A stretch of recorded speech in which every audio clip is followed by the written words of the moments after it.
On the 19th of November, 1941, 80 years ago, after responding to reports of a suspicious-looking cargo vessel off the coast of Western Australia, the light cruiser HMAS Sydney was lost with all hands. That was until a body of a sailor washed ashore 3 months later on Christmas Island, only to be lost again when the island fell to the Japanese. So what happened to the unknown sailor of the HMAS Sydney? Find out on this episode of I Was Only Doing My Job.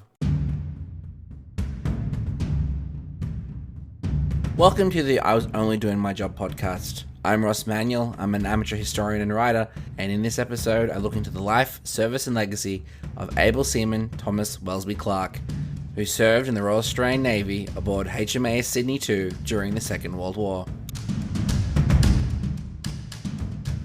Thomas Welsby Clark was born in the Brisbane suburb of New Farm, Queensland on the 28th of January 1920. He was the third son of James Colin Clark, a grazier, and Marion Clark, née Welsby. Thomas's grandfather, James Clark, was an orphan who rose from abject poverty through hard work and shrewd business investments in the pearling industry to become one of the wealthiest men in Queensland. His mother, Marion, was descended from Scottish immigrants who had arrived in Victoria in the early 1850s. Thomas was educated at Slade School in Warwick, Queensland, a secondary boarding school that had been founded 6 years after his birth and initially intended for the sons of parishioners who lived outside of Warwick. Outside of school, he worked on the family's properties and their Brisbane oyster holdings. As an excellent swimmer and keen yachtsman, he was almost predetermined to spend his life at sea, even if his 6-foot frame would have made life at sea incredibly cramped. Upon leaving school, he became an accountant in Brisbane, and on the 15th of March 1939, he enlisted in the militia as a private in the Queensland Cameron Highlanders as part of the Universal Training Scheme, something that had been reactivated in response to growing tensions in the Pacific and threats of war in Europe. With the outbreak of the Second World War, he was discharged on the 19th of August 1940 in order to allow him to join the Royal Australian Navy. Both his brothers, Arthur and James, initially had aspirations in the sky, and they both joined the Royal Australian Air Force, though Arthur would later enlist in the 2nd Australian Imperial Force instead. Thomas joined the Royal Australian Naval Reserve 4 days later on the 23rd of August 1940 and was initially posted to the anti-submarine training school HMAS Rushcutter in Sydney and underwent training as a submarine detector. On completion, he served as an ordinary seaman aboard the anti-submarine ship HMAS St Giles, based in Sydney Harbour.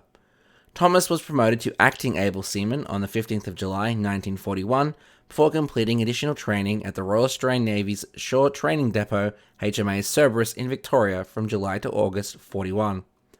On completion of this training, he joined the light cruiser HMAS Sydney II that August.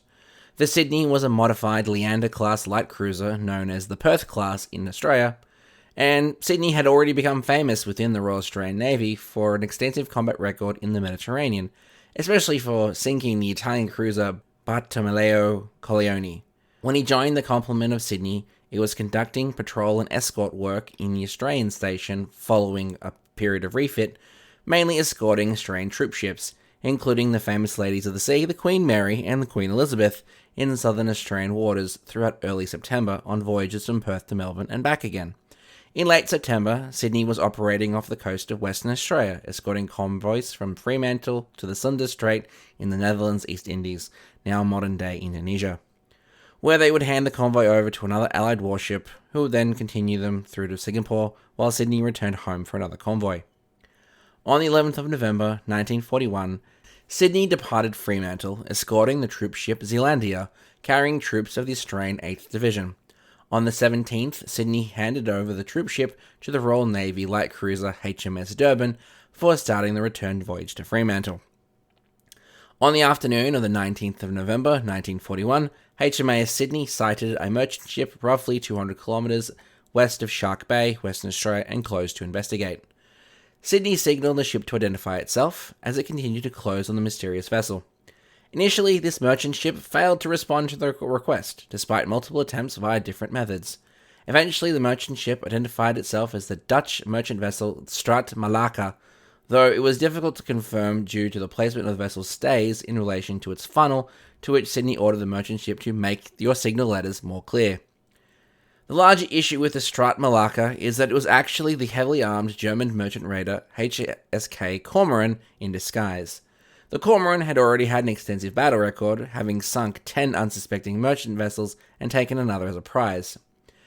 Sydney continued to close on the Kormoran to interrogate its point of origin and destination, and in doing so relinquished its advantages in superior gunnery and range, which became a costly mistake. In response, the commanding officer of the Kormoran, Captain Theodore Detmers, ordered his wireless operators to send false distress signals to indicate that the Strata Malacca had been approached by a suspicious ship, as a way of alerting the German Kriegsmarine that the Kormoran was about to be lost. As Sydney positioned herself just off Kormoran's starboard beam with her main guns trained on the German vessel, Sydney signalled IK, which was naval code for "you should prepare for a cyclone, hurricane or typhoon," which, considering the weather, made no sense to Captain Detmer, who chose not to respond, which was also a costly mistake as IK was actually part of this real Strat Malacca's secret call sign IIKP, which would have been the correct response. Instead, Captain Detmers ordered the German battle ensign be raised and its disguise dropped and all armaments brought to bear. In the battle that lasted roughly an hour, both vessels would be mortally damaged. Sydney, torpedoed and ablaze, sunk during the early hours of the 20th of November with the loss of all 645 members aboard. 41 officers, 594 sailors, 6 Royal Australian Air Force personnel, and 4 civilian canteen staff, in what is still considered Australia's worst naval disaster. The Kormoran abandoned ship before the raider was scuttled, but approximately 3/4 of her crew survived to become prisoners of war. When Sydney failed to return to Fremantle, a major search began, and 8 days later, the HMAS Heros located a damaged Australian naval-type Carley Float, and an Australian naval pattern lifebelt was found by HMAS Waralla. Both these items, the only trace of the Sydney, currently sit in a place of pride at the end of the first gallery at the Australian War Memorial's Second World War Gallery in Canberra. Several months later, on the 6th of February 1942, a shrapnel-damaged Carley Float was spotted drifting inshore off Rocky Point in Christmas Island. The assistant harbour master, Captain E. Craig, set off in a motorboat to recover it, and inside was the remains of a deceased male dressed only in Navy-issue coveralls that had been bleached white by the sun. The body was recovered, and with no means of identifying it, his remains, and with Japanese occupation imminent, was buried in the old European cemetery with full military honours in an unmarked grave overlooking the sea. The war in the Indo-Pacific then overtook events, with the Japanese landing 2 weeks later. The float, for those who are wondering, and I've had some questions about it on TikTok, was apparently disposed of by Captain J.R. Smith, the island's harbour master, just before the Japanese invaded. In the post-war years, speculation that the body came from Sydney increased, leading to a number of official inquiries being held that were able to confirm this assumption. Efforts, however, to relocate the body with the intent of identifying it followed, but first they actually had to find where the body had been buried, as apparently it had gone missing after it was burial. In 2001, an expedition was sent to Christmas Island to locate the resting place of this unknown sailor, but they failed to find it despite uncovering 38 square meters of the cemetery. And it wouldn't be until 2006 that, with new information, another search would be undertaken to try and locate the remains. This time, however, the body was exhumed by a specialist team of the Australian Defence Force. The remains were carefully examined, and biometric data and DNA samples were recorded before the sailor was reinterred with full military honours in the Commonwealth War Graves Cemetery in Geraldton, Western Australia, the closest cemetery to where the Sydney was lost, though the ship herself would not be relocated until March of 2008. In the years since 2006, a dedicated team of researchers continued to try and identify the unknown sailor, and in 2021, paternal DNA testing was finally able to reveal his identity beyond doubt. Prior to this point, DNA was more accurate along maternal lines than paternal, which made identifying bodies difficult. On the 19th of November 2021, marking the 80th anniversary of the sinking of HMAS Sydney II, the unidentified remains of a sailor who washed ashore on the Indian Ocean was formally identified as able Seamen Thomas Welsby Clark. His long voyage home now completed. He was 21 years old when he died. I actually had the honour of facilitating his niece, Dr. Lee Lihan, on that day 2 weeks ago in a ceremony honouring his life and service. Being lost at sea with all hands, the hulk of the Sydney serves as the eternal resting place for the remaining 644 members of her crew, and they're all listed also on the Plymouth Naval Memorial in Devon, England. Now, it is incredibly rare that I have any connection to any of the stories that I tell. Most of them have been covered strictly out of my own curiosity of what else did they do.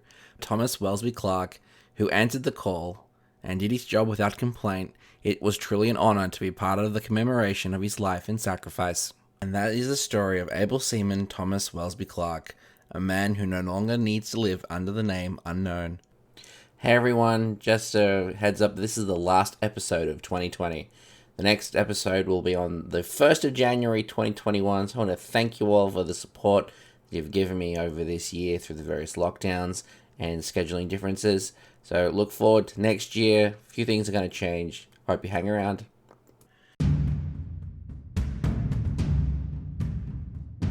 Thanks for listening to the I Was Only Doing My Job podcast, a Doc Network production.